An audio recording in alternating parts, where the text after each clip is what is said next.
السلام علیکم ورحمۃ اللہ وبرکاتہ۔ بسم اللہ الرحمن الرحیم۔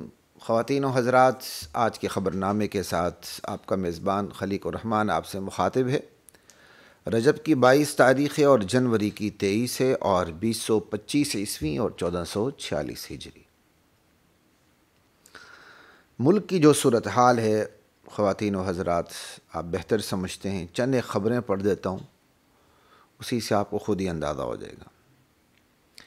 26ویں ترمیم میں ووٹ ڈالنے والے سپریم کورٹ کی حالت دیکھ لیں۔ شیر افضل، رہنما تحریک انصاف، بالکل صحیح بات کی ہے۔ میں نے تو شروع دن سے ہی کہا تھا کہ سپریم کورٹ گنجی ہو چکی ہے۔ خیر، اس پہ تبصرہ شاید موقع ملا تو کریں گے، ورنہ کوئی خاص تبصرے کی ضرورت نہیں۔ آگے چلیں، صرف ایک جیسی خبروں کو سامنے رکھ کر صرف ملک کے انصاف کی حالت آپ کو دکھانا چاہ رہا ہوں۔ 26ویں ترمیم میں ووٹ ڈالنے والے سپریم کورٹ کی حالت دیکھ لیں، ایک خبر۔ دوسری خبر، پی ٹی آئی کے جو رافضی رہنما ہیں جنہوں نے شیعت کے لیے سب سے زیادہ کام کیا پی ٹی آئی کے اندر،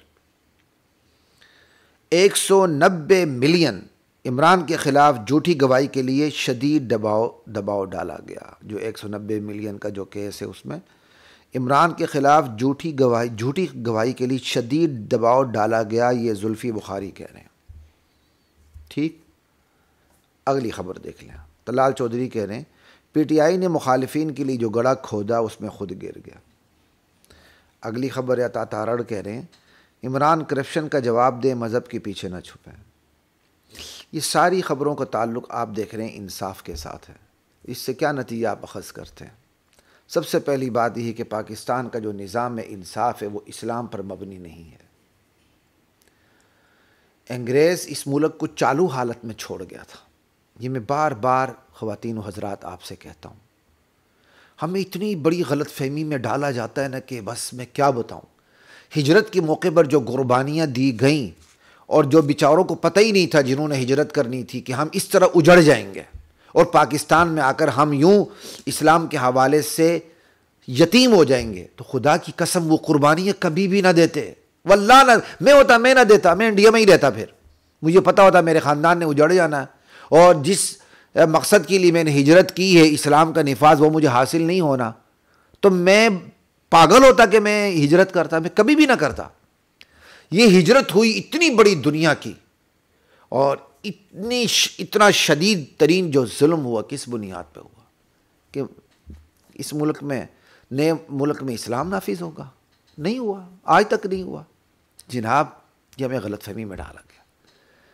عجیب جی، 1940 میں قرارداد پیش ہوئی، 47 میں پاکستان منع، کیا دباؤ ڈالا آپ آپ کسی قرارداد کی بیس پہ اپنے سگے بھائی سے 5 مرلہ ذرا وراثتی زمین واپس لے کے دیکھ لیں، میں آپ کو مان جاؤں۔ آپ نے مطالعہ پاکستان میں سب کو پڑھا دیا، 40 میں قرارداد پاس ہوئی، 47 میں مجبوراً پاکستان بنانا پڑا۔ چھوڑیں ان باتوں کو، ان چیزوں سے باہر نکل آئے، حقیقت کا سامنا کریں۔ انگریز کو جب اس دھرتی سے جانا پڑا، جس میں بیرونی عوامل بھی تھے، اندرونی عوامل بھی تھے، اندرونی عوامل کے اندر مسلمانوں کی قیادت علماء کے ہاتھ میں تھی اور انہوں نے جو پرزور تحریک چلائی تھی اور انگریز کی ہیبت کو تحلیل کر کے رکھ دیا تھا، یہ سب سے بڑا اندرونی دباؤ تھا۔ اور بیرونی دباؤ دوسری جنگ عظیم تھی۔ ان دونوں دباؤں نے مل کے یہ کام کیا کہ انگریز کو یہاں سے جانا پڑا۔ لیکن ایک تیسری بات بھی جس کو ہم نظر انداز کرتے ہیں، انگریز مفت میں یہاں سے نہیں گیا، وہ مکمل یقین دہانی لینے کے بعد گیا کہ میرے بنائے ہوئے سسٹم کو جو میں چالو کر چکا ہوں تم نے چھیڑنا نہیں ہے۔ وہ اپنے پیچھے پوری ایک ٹیم چھوڑ گیا جس کو آپ اورینٹلسٹ کہہ سکتے ہیں، کالے دیسی اورینٹلسٹ، دیسی مستشرقین۔ اس نے ان سے پوری یقین دہانی لی جن کے ہاتھ میں قیادت تھی کہ تم نے میرے نظام کو چھیڑنا نہیں ہے، چالو سسٹم میں۔ تو جب انگریز کو مکمل طور پہ یہ یقین ہوا کہ میرے جانے کے بعد میرے نظام کو چھیڑا نہیں جائے گا، تب وہ یہاں سے گیا۔ تو پاکستان بنا، 1935 ایکٹ نافذ ہوا۔ پاکستان کا مطلب کیا؟ لا الہ الا اللہ، نعوذ باللہ۔ کرتے دھرتوں نے نعوذ باللہ ڈسٹ بین کے سپرد کر دیے، نعوذ باللہ، نعوذ باللہ۔ ہم نے نہیں کیا، یہ ڈسٹ بن میں سپرد کرنا ہے نا. پاکستان کا مطلب کیا؟ لا الہ الا اللہ کو آپ نے آنے ہی نہیں دی تو کہاں رکھا؟ اس کا مطلب آپ کا نظریہ یہی تھا کہ یہ اس قابل ہی نہیں ہے کہ اس کو کرسی پر رکھا جائے, تو آپ نے کہاں رکھ دیا؟ ہم نہیں کہہ رہے, اگر ہم کہیں تو ہم تو کافر ہو جائیں گے کہ ڈسٹ بن کے سپرد کر دیا. یہ جنہوں نے کیا انہوں نے اپنے خیال کے مطابق یہی کیا ہے کہ یہ نظام یہاں لاگو کرنے کا جوگا ہی نہیں ہے. اور آپ کو پتہ ہونا چاہیے خواتین و حضرات, پاکستان کی پہلی مردم شماری میں تحریک پاکستان کی قیادت کرنے والے اور دارالعلوم دیوبند کے مدیر محتمم مولانا شبیر احمد عثمانی رحمۃ اللہ علیہ کو پاکستان کی پہلی مردم شماری میں ان پڑھوں کے کھانے میں لکھا گیا تھا. یہ آپ کو پتہ ہونا چاہیے. یہ اس ملک کے حالات ہیں. ٹھیک, تو پھر یہاں کا نظام انصاف, یہاں کا انتظامیہ کا جو سٹرکچر ہے, یہاں کا جو تعلیم کا جو منہج ہے, وہ سب چالو حالت میں انگریز دے چکا تھا. اور اپنے چوکیدار وہ یہاں رکھ کے گیا تھا کہ میرے نظام کو چھیڑا نہیں جائے گا. بس ان چوکیداروں نے مکمل طور پہ وفا کی اپنے بڑوں کے ساتھ. باقاعدہ یہ تو حلف نامے بھی موجود ہیں. ٹھیک ہے, تو خیر کبھی اس پر موقع ملا تو بات کریں گے. تو صرف نظام انصاف کو آپ دیکھ لیں کہ ہماری کیا حالت ہے. یہ آپ کو میں نے ایک بیک گراؤنڈ کی طرف میں لے گیا ہوں پس منظر میں, کہ جو اس وقت پاکستان کی جو حالت بنی ہوئی ہے انصاف کے حوالے سے, تعلیم کے حوالے سے, قانون کے حوالے سے, عدالت کے حوالے سے, انتظامی کے حوالے سے, مجرموں کو کٹہرے میں لانے کے حوالے سے, مجرموں کو معاف کرنے کے حوالے سے, یہ جو پوری سچویشن بنی ہوئی نا, یہ آج کی نہیں ہے. یہ پاکستان بنا اس وقت کی ہے, اور بنانے والے جو صاحب اختیار طبقے تھے انہوں نے جو ایک رول پلے کیا اور انگریزوں سے کو جو حلف دیا اور چالو حالت میں اس سسٹم کو قبول کیا اور اسلام کے نظام کو نہ آنے دیا, یہ اس کے بدترین نتائج ہے جس کا ہم آج سامنا کر رہے ہیں. اس پر اتنی ہی بات کافی ہے. اگلی خبر کی طرف چلتے ہیں. پیکا ایکٹ جو ہے ترمیمی بل, جو آپ کے کیا کہتے ہیں, جو خبروں کے حوالے سے جو ایک کرائم ہوتے ہیں اس کے حوالے سے یہ پیکا ایکٹ ترمیمی بل ہے 2025 قومی اسمبلی میں پیش ہوا ہے, جس میں یہ باقاعدہ مینشن ہے کہ جھوٹی خبر پر 3 سال قید 20 لاکھ جرمانہ. اور اس ترمیمی بل کی صحافتی تنظیموں نے اس کو مسترد کر دیا ہے اور اس کی مذمت کی ہے, اور کیا کہتے ہیں, اور اس پر احتجاج کی بات کی ہے. ٹھیک ہے, آپ جتنے مرضی قوانین بنا لیں, وہ سر نہیں, وہ در نہیں جس پہ سر نہ جھکے, وہ سر نہیں جو ہر در پہ جھکے. اللہ کے در کو آپ چھوڑ چکے ہیں, جہاں مرضی سر جھکائیں, پٹخائیں, پھوڑیں, توڑیں, آپ کو نہ امن مل سکتا, نہ انصاف مل سکتا ہے, اور نہ ہی اس ملک کی معیشت بہتر ہو سکتی ہے, کیونکہ آپ لوگوں نے اللہ اور اس کے رسول کے نظام کے ساتھ غداری کی. اگلی خبر ہے جی, پی ٹی آئی میں پھوٹ. علیمہ خان کو, جو عمران خان کی ہمشیرہ ہیں, علیمہ خان کو ٹیک اوور کرنے کا مشورہ. ٹھیک ہے, اور اس کی ایک بہت بڑی ریزن جو علیمہ خان کو ٹیک اوور کرنے کا مشورہ دیا جا رہا ہے, وہ اس لیے دیا جا رہا ہے, جو لکھا ہوا ہے کہ پاکستان میں وراثتی سیاست ہی چلتی ہے, پارٹی کو ڈیموکریٹ بنانا مشکل ہے, رہنماؤں کی رائے. خواتین و حضرات, میں نے صرف آپ کو ایک حقیقت کی طرف توجہ دلانا مقصود ہے, اس سے بس اور کچھ بھی نہیں. وہ یہ, اگر آج 1400-1500 سال بعد, آج 1446 ہجری ہے, ٹھیک ہے, اور ہجرت سے پہلے 10 سال گزر چکے, تو 1450 سال سے بعد ٹپ گئی. ٹھیک ہے, تو چلیں جی, آج سے 1400 سال پہلے, آج اگر یہ بات ہے کہ وراثتی سیاست ضروری ہے, اس کے بغیر کام نہیں چلتا, تو 1400 سال پہلے قبائلی معاشرے کو دیکھ لیں, جہاں قبائل کا قبیلے سے متحد اور قبائلی تعصب, قبائلی وحدت, ان تمام چیزوں کو دیکھ لیں تو وراثت کی کتنی اہمیت سامنے آ جاتی ہے. ٹھیک, اسلامی نظام کے اندر بیٹا باپ کا وارث بنے یہ بھی ضروری نہیں, نہ بنے یہ بھی ضروری نہیں. یہ بات یاد رکھیں, جی بیٹا باپ کی سیٹ پر نہیں آ سکتا اسلام میں، بالکل غلط ہے، کیوں نہیں آ سکتا؟ بیٹا اہل ہے تو باپ کی سیٹ پر آ سکتا۔ حضرت ابو بکر خلیفہ بنے، پھر حضرت عمر بنے، پھر حضرت عثمان بنے، پھر حضرت علی بنے رضوان اللہ تعالی علیہم اجمعین۔ حضرت علی کے بارے میں جب پوچھا کہ حسن کو بنائے نہ بنائے تو انہوں نے نہ انکار کیا نہ اقرار کیا، ٹھیک۔ پھر جب حضرت امیر معاویہ رضی اللہ تعالیٰ عنہ کا دور آیا، صحابہ نے مشورہ کیا کہ اس وقت ہم نبوت کے دور سے کافی دور ہو چکے ہیں، میں ایک مضمون آپ کے سامنے رکھ رہا ہوں، اس وقت کی جو صورتحال ہے اس میں ضروری ہے کہ آپ اپنی زندگی میں اپنے ولی العہد کا انتخاب کر جائیں اور یزید کا انتخاب کریں، امیر یزید کا انتخاب کریں۔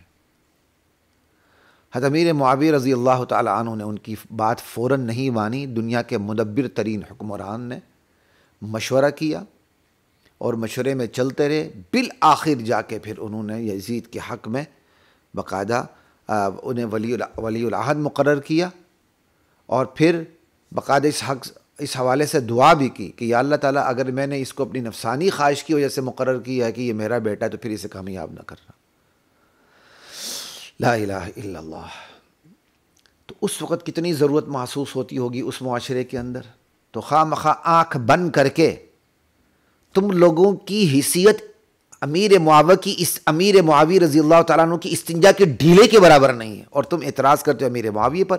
حضرت امیر معاویہ رضی اللہ تعالیٰ عنہ نے اس وقت کی سچویشن کو دیکھتے ہوئے امیر یزید کا جو انتخاب کیا، خدا کی قسم 110% درست کیا۔ اور جب تمہاری اپنی باری آتی ہے تو پھر کہتے ہیں پاکستان کے حالات ایسے ہیں کہ وراثتی سیاست چلتی ہے، تو اس کے اندر یہ بہت ضروری ہوتا ہے، تو یہاں تو تم فوراً لیٹ جاتے ہو، صحابہ کی بات ہے تو وہاں تم تنقید کرتے ہو۔ مفتی شفیع صاحب رحمۃ اللہ علیہ نے دارالعلوم کرنگی کے حوالے سے، وہی دارالعلوم دیوبند کا جو ایک نظام چل رہا تھا، انہوں نے اپنے بچوں کو آگے نہ لانے کا فیصلہ کیا۔ یہ مختصر میں آپ کو بتا رہا ہوں دارالعلوم کے حوالے سے، حالانکہ بائی نیم اس طرح خبریں دینا کسی بھی حوالے سے میرا مزاج نہیں ہے، لیکن آج بسا اوقات انسان مجبور ہو جاتا ہے۔ مفتی شفیع صاحب رحمۃ اللہ علیہ نے مفتی شفیع صاحب رحمہ اللہ یہ قدم اٹھانے لگے تھے کہ میرے بعد میرے بچے آگے اہتمام کو نہ سنبھالیں، لیکن علماء کے پرزور مشورے اصرار پر انہوں نے اپنے قدم روک لیے، اور پھر بالآخر انہی کے بیٹوں کے حق میں قرآن نکلا، اور انہی کے بیٹوں نے دارالعلوم کرنگی کو سنبھالا اور کمال سنبھالا۔ مفتی رفیع صاحب سے آپ اختلاف کر سکتے ہیں، ہم بھی اختلاف کرتے رہے، اہل تشیع کے بارے میں جو انہوں نے غلط فتویٰ دیا تھا اس کے بارے میں ہم نے پرزور اپنا رد عمل دیا تھا، اور مفتی صاحب اپنے اس فتوے کو واپس لینے پر بھی مجبور ہوئے تھے، لیکن ان بیٹوں نے جس کمال طریقے سے دارالعلوم کرنگی کو سنبھالا، اسی طرح دیگر آپ بڑے بڑے مدارس کو دیکھ لیں، جس کمال طریقے سے صاحبزادوں نے سنبھالا ہے۔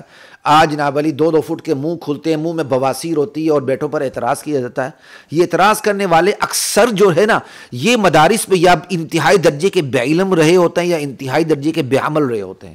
ہاں میں ہر صاحبزادے کی بات نہیں کرتا ہوں، جو صاحبزادے غلط ہیں، لیکن جو صحیح ہیں اگر باپ کی اپنی سیٹ پر آتے تو بالکل درست آتے ہیں، اور تمہیں آپ لوگوں کو اس بات کا اندازہ ہونا چاہیے۔ مفتی رشید صاحب رحمۃ اللہ علیہ اپنے کسی صاحبزادے کو سامنے نہ لا سکے، اس کی وہ وجوہات پہ بات کرنے کے لیے تیار ہی نہیں ہوں، اور مناسب بھی نہیں سمجھتا ہوں، نہ زیادہ ہمیں معلومات ہیں، ٹھیک ہے۔ لیکن مفتی رشید صاحب رحمۃ اللہ علیہ کے حقیقی صاحبزادے نہ آنے کا نتیجہ کیا ہوا؟ نتیجہ یہ ہوا کہ جامعۃ الرشید جیسا ادارہ بن گیا، اور مفتی رشید صاحب کا نام ایسے جامعہ میں استعمال ہوا جہاں جو ویژن ہے وہ مفتی رشید صاحب رحمۃ اللہ علیہ کے ویژن سے 100% مخالف اور متصادم ویژن ہے۔ اگر مفتی رشید صاحب رحمۃ اللہ علیہ کے بیٹے ہی اس اہل ہوتے، یا مفتی رشید صاحب رحمۃ اللہ علیہ اپنے بیٹوں کو خود آگے کرتے، تو جو آج جامعۃ الرشید میں صورتحال ہے وہ کبھی بھی پیش نہ آتی۔ تو یہ کیا ہوا؟ بیٹے سامنے نہ آئے، غیروں نے مفتی صاحب کے نام کو استعمال کر کے ان کے ویژن سے متصادم ویژن دے دیا۔ یہ ہوتے نتائج۔ اس لیے آج پاکستان کے مدارس پر جو وراثت کے حملے ہو رہے ہیں نا، اس میں محروم طبقہ سب سے زیادہ حملہ کر رہا ہے، ایک میری دانش میں، اور دوسرا طبقہ بے علم، محروم میں بے علم بے عمل دونوں آگے، اور ایک طبقہ جو حملہ کر رہا ہے میری دانش میں وہ یہ ہے جو پس پردہ ہے کہ وہ وراثتی گدیوں پر حملہ کر کے دراصل صاحبزادوں کو پیچھے کر کے مدرسین میں ہی بغاوت پیدا کرنا چاہتا ہے، اور مدرسین میں بغاوت پیدا کر کے ان کی پارٹی بازی کروا کے پس پردہ قوتیں مدرس میں سے ایک مدرس کو سامنے لا کے محتمم بنائیں گی. چونکہ پس پردہ قوتوں نے محتمم بنایا ہوگا، لہٰذا جو وہ محتمم ہے وہ پس پردہ قوتوں کی پالیسی کے مطابق مدرسہ چلانے پہ مجبور ہوگا. اور یہ سب سے خطرناک ترین صورتحال ہے. یہ صورتحال اس صورتحال سے زیادہ خطرناک ہے جس صورتحال میں کوئی بیٹا باپ کی جگہ آ جاتا ہے. یہ بات یاد رکھیے گا. اگر بیٹا تھوڑا بہت نااہل ہو یا تھوڑا بہت سست ہو یا کمزور ہو، اگر بیٹا بالکل صحیح ہے تو صورتحال خطرناک ہی نہیں ہے، بلکہ بیٹے باپ کے کام کو لے کے چار چاند لگا دیتے ہیں کام کو. دارالعلوم حقانی کو دیکھ لیں، مولانا عبدالحق صاحب رحمۃ اللہ علیہ کے صاحبزادگان، مولانا سمیع الحق صاحب رحمہ اللہ، مولانا انوار الحق صاحب اللہ ان کو زندگی دے، ان کا سایہ قائم رکھے، کس طرح دارالعلوم حقانیہ کو ترقی دی. اسی طرح دارالعلوم کورنگی کو دیکھ لیں، اسی طرح آپ جامعہ فاروقیہ کو دیکھ لیں، اور آج اسی طرح آپ دارالعلوم جامعہ اسلامیہ علامہ بنوری ٹاؤن کو دیکھ لیں. یہ تو میں بڑے بڑے مدارس کی بات کر رہا ہوں. خیر المدارس کو دیکھ لیں، ٹھیک ہے. بڑے بڑے مدارس جتنے بھی اسی طرح بالکل صحیح درست سمت میں چل رہے ہیں اکثریت. ہاں کوئی اکا دکا صاحبزادہ خراب ہے تو اس کی بنیاد پر اعتراض کرنا، اس اعتراض کی کوئی گنجائش نہیں ہوتی ہے.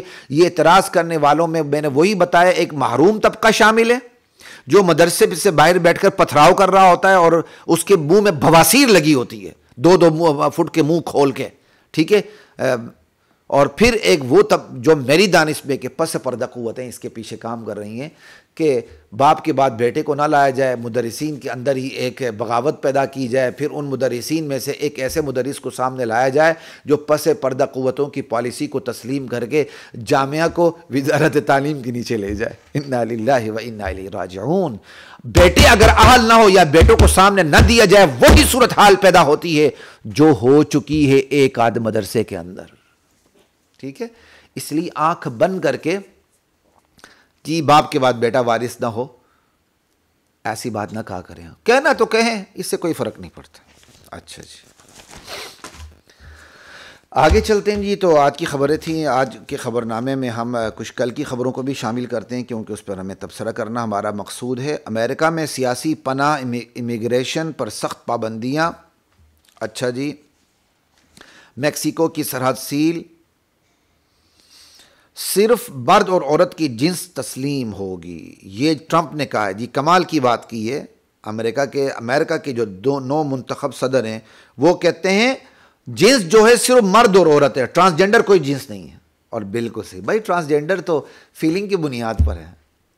ایک مرد کہتا ہے کہ میری فیلنگ ہے کہ میں پیسو بن جاؤں، میں عمر بھر عورت کا کردار ادا کروں، اور ایک عورت کہے کہ میری فیلنگز ہے کہ میں مرد بن جاؤں اور عمر بھر یہ کروں. زبان بھی اجازت نہیں دیتی کہ میں اس پہ کیا تبصرہ کروں. تو اسلام بھی یہی کہتا ہے 2 ہی جنس ہیں، مرد اور عورت.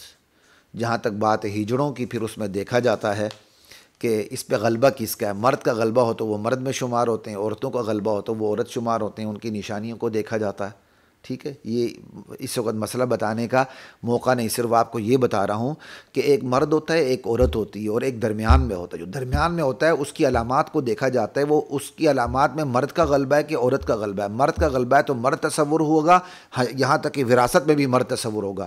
عورت کا غلبہ ہے تو عورت تصور ہوگی، یہاں تک کہ وراثت میں بھی اس کو عورت ہی سمجھا جائے گا، ٹھیک ہے. لیکن یہ بڑا ریئر کیس ہوتا ہے کہ جہاں علامات کے ذریعے پتہ ہی نہ چل سکے کہ یہ مرد ہے یہ عورت ہے. یہ ہزاروں لاکھوں میں کوئی ایک ہوتا ہے جس کو خنثی مشکل کہتے ہیں. اب آپ کو بات سمجھ آ گئی ہوگی. خنثی مشکل کہتے ہیں کہ جس کے بارے میں انسان کو پتہ نہ چل سکے کہ یہ مرد ہے کہ یہ عورت ہے. اللہ کے علم میں وہ کوئی ضرور ہوگا، ٹھیک ہے. یا بیک وقت اس کے اندر مرد اور عورت دونوں کی یکساں لیول پہ علامات پائی جاتی ہیں، کیا کہتے ہیں، فیصلہ کرنا مشکل ہوتا ہے غلبہ کس کو دیا جائے. یا مرد عورت کی دونوں علامات سرے سے پائی نہیں جاتی، محض ایک سوراخ ہوتا ہے جس پہ سے پیشاب پخانہ آتا ہے، پتہ ہی نہیں چلتا. لیکن یہ انتہائی ریئر کیس ہوتا ہے، ٹھیک ہے. تو وہ اللہ کے علم میں ہے کہ وہ مرد یا عورت ہے. حقیقت میں جن سے 2 ہی ہیں، هو الذی خلقکم من ذکر و انثی، بس مذکر اور مؤنث. یہی بات ٹرمپ نے کی اور بڑی کمال کی، ٹھیک ہے جی. آگے چلتے ہیں. بنچیز اختیارات کیس غفلت پر ایڈیشنل رجسٹرار سپریم کورٹ فارغ. یہ ہیں جی 26ویں آئینی ترمیم کے نتائج، اب سپریم کورٹ کے ججز آپس میں باہم دست و گریباں ہیں. خدا کی قسم پہلے ہی ہمارا حشر نشر ہوا تھا. یہ 26ویں ترمیمی بل نے سپریم کورٹ کا بیڑا غرق کر کے رکھ دیا کہ اب کون سا کیس ریگولر بینچ پہ لگے گا، کون سا آئینی بینچ میں لگے گا. پھر اس پہ جو بیچاری اسٹیبلشمنٹ ہوتی ہے اس سے کوئی نہ کوئی غلطی تو ہو ہی جاتی ہے نا. اب وہ بیچارہ OSD بن چکا ہے، ایڈیشنل رجسٹرار. وہ بیچارہ تھا، باچارہ تھا، اللہ کو پتہ. اچھا جی، تو بہرحال اور پھر یہ فیصل وابڈا نے بھی کہا ہے کہ خراب جوڈیشل سسٹم پاکستان کا سب سے بڑا مسئلہ. ہاں جی، واقعی سب سے بڑا مسئلہ. آپ جب انگریز کے نظام کو قبول کریں گے تو ایسے ہی ہوگا. آگے چلتے ہیں. اسلحہ شراب برآمدگی کیس گنڈا پور کے وارنٹ گرفتاری برقرار. ہاں جی، غالباً یہ وہی ہیں جن کی کیوں بھائی، یہ وہی ہے نا جن کی شراب کی بوتل کہا تھا یہ شہد کی بوتل ہے. خیر، یہ خبر ہم اتنی ہی دیتے ہیں، یہ کافی ہے. تو آگے چلتے ہیں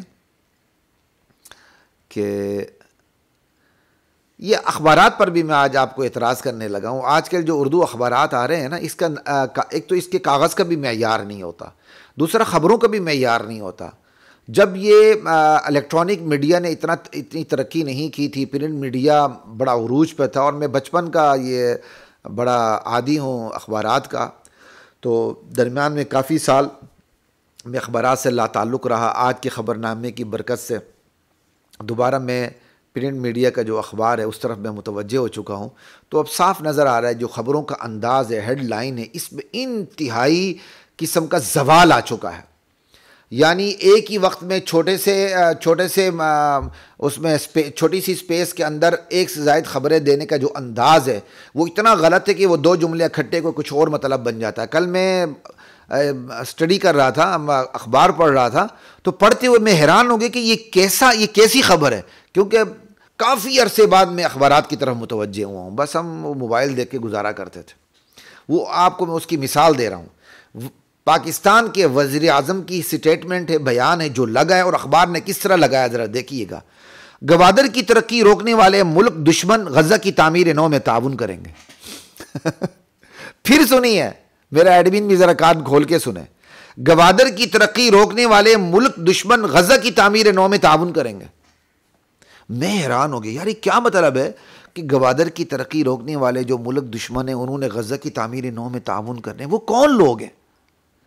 پھر میں نے اس کو زبردستی خبروں کو الگ کیا، کاما لگا. بھائی کاما لگاؤ، کاما کا مطلب یہ ہوتا ہے کہ اسی جملے کا ایک حصہ ہے اور فل سٹاپ آگے لگ رہا ہے. تو گوادر کی ترقی روکنے والے ملک دشمن، کاما لگا ہوا ہے، یہ ٹھیک ہے جی. آگے لکھا ہوا غزہ کی تعمیر نو میں تعاون کریں گے وزیر اعظم. یہ دو الگ خبریں ہیں، لیکن ان دونوں خبروں کو اس طرح ملا دیا گیا ہے کہ یہ اگر اردو کے قوانین کو دیکھا جائے، رسم الخط کو، تو یہ ایک ہی جملہ ہے کہ گوادر کی ترقی روکنے والے ملک دشمن غزہ کی تعمیر نو میں مدد تعاون کریں گے. حالانکہ یہاں یہ ہونا چاہیے تھا گوادر کی ترقی روکنے والے ملک دشمن ہیں، غزہ کی تعمیر نو میں تعاون کریں گے. چلے ہیں کا اضافہ ہو جاتا. اگر آپ نے ہیں کا اضافہ نہیں کرنا، آپ کے پاس جگہ نہیں تھی، تو گوادر کی ترقی روکنے والے ملک دشمن، اس کے بعد کوئی ایک بہت بڑی لائن لگا دیتے، یا آپ ایسے انڈر سکور ٹائپ کی، یا کوئی سامنے ایسے ڈیش لگا دیتے، یا فل سٹاپ آپ لگا دیتے، غزہ کی تعمیر نو میں تعاون کریں گے، اس کو جملہ ہی الگ بنا دیتے. لیکن ایسا نہیں ہے. یہ کیوں ہے جی؟ صرف میں اس طرف آپ کی توجہ اس لیے مبذول کروانا چاہ رہا ہوں خواتین و حضرات. پاکستان میں جو ہماری قومی اور سرکاری زبان اردو ہے وہ یتیم ہے. یہ صورتحال اگر انگلش نیوز میں آ ہی نہیں سکتی ہو تو لوگ برداشت ہی نہ کریں. انگلش نیوز کا جو پیپر ہوتا ہے نا، نیوز پیپر، وہ کوالٹی میں اردو نیوز سے زیادہ اچھا ہوتا ہے، اور اس کی خبر کی کوالٹی بھی بہتر ہوتی ہے. اور آپ انگلش نیوز میں آپ ایک اور خصوصیت دیکھیں، انگلش نیوز کے اندر خبر مختصر ہوتی ہے، یعنی اس خبر کی کریم ہوتی تقریباً اردو کے مقابلے میں. اردو کے اندر جناب علی فیتے لے کے بیٹھنا ہوتا تھا. اب تو خیر اردو اخبارات بھی بڑے شرنک ہو گئے، کم ہو گئے، لیکن وہ انداز پھر بھی ہے کہ جو خبر آپ کو 2 لائنوں میں ملنی چاہیے وہ آپ کو 12 لائنوں میں ملتی. انگلش نیوز میں یہ نہیں ہے. تو خیر جب ہم اپنے ملک کی اردو کے ساتھ اور اردو پڑھنے والے دماغوں کے ساتھ یہ حشر نشر کریں گے تو اسی سے آپ اندازہ لگا لیں کہ ہم کتنی یتیم قوم ہیں. خیر اس پر اتنا ہی تبصرہ کافی ہے. آگے چلتے ہیں جی کہ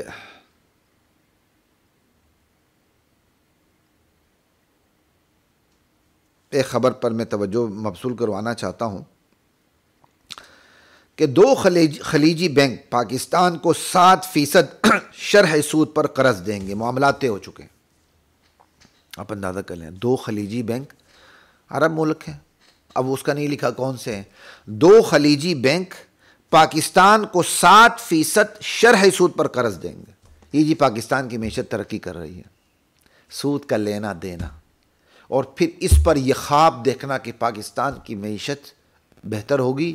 ایسے خواب دیکھنے والوں پر جو خود سود میں پاکستان کو لت پت کرتے، اللہ کی لعنت ہو۔ تم سود میں ملوث کر کے پاکستان کو معیشت کی پٹری پہ چڑھانا چاہتے ہو؟ این خیال استو محال استو جنون۔ اوے خناسو، اوے اللہ کے دین کے دشمنوں اور اس ملک کے دشمنوں، اس ملک کے باسیوں کے دشمنوں، اللہ اور اس کے رسول سے جنگ کرنے سے باز آ جاؤ۔ فَأَذَنُوا بِحَرْبٍ مِّنَ اللَّهِ وَرَسُولِهِ، اللہ اور اس کے رسول کے ساتھ جو جنگ کرتا ہے نا، اس میں جیت اللہ اور اس کے رسول کی ہوتی ہے، بندوں کی نہیں ہوتی ہے۔ ہم 75-80 سال سے 70-80 سال سے جنگ ہارتے جا رہے ہیں، لیکن ہم ٹھیک ہونے کے لیے تیار نہیں ہیں۔ اللہ تعالیٰ ہماری حفاظت فرمائے۔ آگے چلتے ہیں جی، بڑی اہم ترین خبر دینے لگا ہوں آپ کی۔ کلثوم نواز جو ہماری پنجاب کی وزیر اعلیٰ ہیں، اور نبی علیہ السلام کی حدیث ہے کہ وہ قوم کبھی فلاح نہیں پا سکتی جس کے اہم ترین معاملات، جس کی حکمرانی عورت کے ہاتھ میں آ جائے، لن یفلح قوم ولو امرهم امرأة۔